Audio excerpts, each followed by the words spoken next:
sifter.com.au.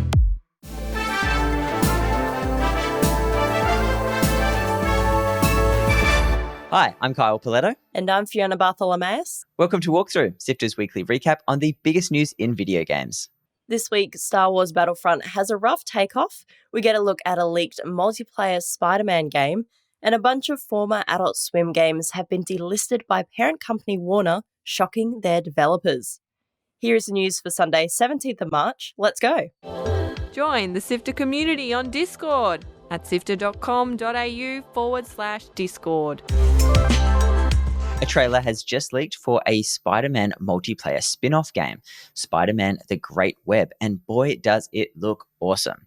Play as iconic web heads like Miles Morales, Gwen Stacy, and of course Peter Parker, exploring New York as well as a heap of other dimensions that suggest a pretty heavy Spider-Verse influence.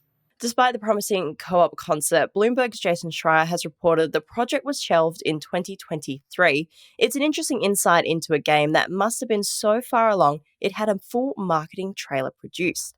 Sadly, it's not all fun and games, as this leak was part of a significant data breach at Insomniac last year, which also exposed the personal details of developers at the studio.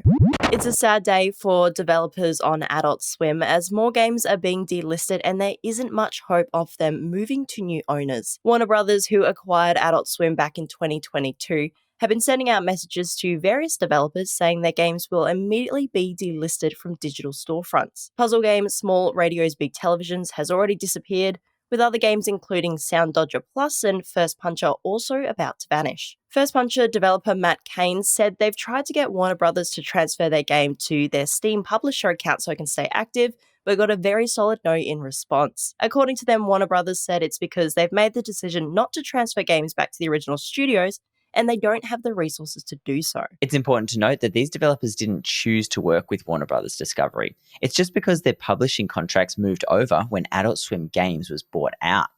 Interestingly, though, other games like Sound Dodger Plus are being allowed to republish on Steam, but they essentially have to start from scratch with 0 reviews and 0 wish lists instead of transferring the game. It's not every game that is being delisted. Many developers still haven't been contacted, but with this happening, I'm sure they're all really nervous about what might happen to their content. Speaking of Warner Brothers, MultiVersus is returning in May to a console near you. The Super Smash-like game featuring characters like Bugs Bunny, Scooby-Doo, Adventure Time originally launched in 2022 as a free-to-play open beta, but shut down mid-last year. The game will be getting a lot of improvements, including more characters and iconic locations like Dexter's Laboratory, new attacks and mechanics, new PvE mode with unique rewards, and the biggest change of all is the game switching engines to Unreal Engine 5. Hey Kyle, did you ever expect to see this game again, especially after the mixed reviews and low player counts, which led it to being shut down? Absolutely not. I thought this was completely dead, and to be honest, I had forgotten that it existed in the first place. Well, some people were annoyed that they had spent money on in-game cosmetics and essentially lost access to the game, and others had no idea it was a beta at all.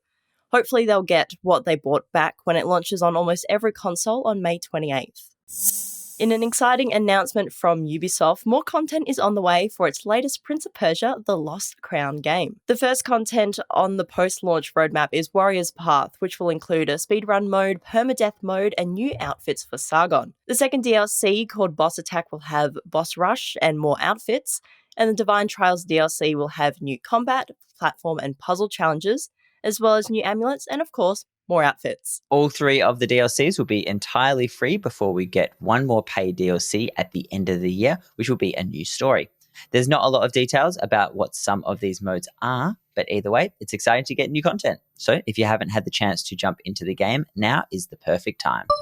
Developers Aspyr have formally apologized for the disastrous launch of the highly anticipated Star Wars Battlefront Classic Collection. The game launched earlier this week, and gamers were pumped to jump back into the classic fan favorite, but sadly for everyone involved, it was not the experience anyone was hoping for. From the get-go, there were server issues and bugs, with most players being completely locked out of the multiplayer aspect of the game, which is honestly the only reason anybody wanted to play it at all. Despite Aspyr adding more servers, players continued to report persistent problems that went further than just struggling to get into the game.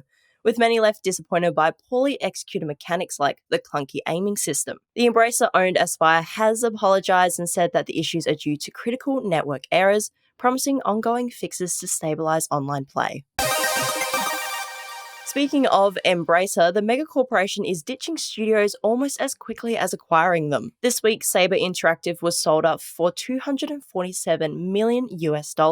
It means that studios that sit under Saber like 3D Realms, who made Iron Fury, or Nimble Giant, who made Star Trek Infinite, will have a new home. And the new owner will have the option to also pick up 4A Games, who makes the Metro series. All in all, 9 studios are up for grabs, and this means Embracer will also cease all game development in Russia. They aren't giving up some studios that were formerly under Saber, though. Tripwire Interactive, who play Chivalry, Beamdog, who made Mythforce, and Aspyr, who lead all those remaster projects alongside 5 others, will stay with Embracer. Hopefully this means some of the painful studio closures have been avoided. That's it for the big headlines. Here are the games coming out this week. Out Tuesday is MLB The Show 24. Build your dream team with modern and historic baseball legends in the latest entry in the series. That's coming to Xbox, PlayStation, and Switch on the 19th. Dive back into the shadows with Alone in the Dark, a kind of reboot/reimagining of the 1992 horror classic. Pick it up on PlayStation 5, PC, and Xbox Series S and X on the 20th. After 12 long years of waiting, the Dragon's Dogma sequel is finally here.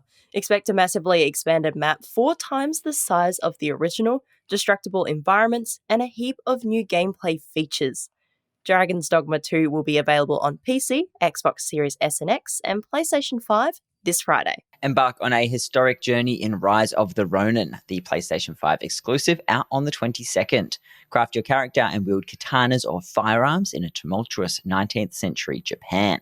Explore cities and countryside with diverse traversal methods, and tackle challenges solo or in 3-player co-op. Early reports are pretty optimistic, so keep an eye out for this one. And the last release for this coming Friday is Princess Peach Showtime, Nintendo's first Peach-led game since 2005. Join Peach and her new ally Stella on a theatrical adventure, wielding transformation powers from Sword Fighter to Mermaid Peach. Grab it exclusive to the Switch on the 22nd. Articles to read, Videos to watch. and podcasts to listen to. Sifter.com.au. This has been Walkthrough by Sifter. My name is Kyle Paletto. And my name is Fiona Bartholomeus. Thank you so much for listening. Walkthrough is up for an award this week. We're nominated for Best Audio Show at the Samsung IT Journalism Awards, so keep your fingers crossed for us. Sifter has also been nominated as Best Independent Outlet, and Courtney Barrett, Chris Button, and Gianni Di Giovanni have also been nominated, so send those good vibes our way next Friday. Sifter is produced by Kyle Paletto, myself, Courtney Barrett, Adam Christou, Daniel Ang, and Chris Button. The episode is edited by both senior producer Mitch Lowe and executive producer Gianni Di Giovanni, who is also Walkthrough script editor. Thanks to Brian Fairbanks from Salty Dog Sounds for composing the Walkthrough theme tune, and Audio Technica Australia for their support of Sifter's podcasts. We'll be back with more news next Sunday. See you then.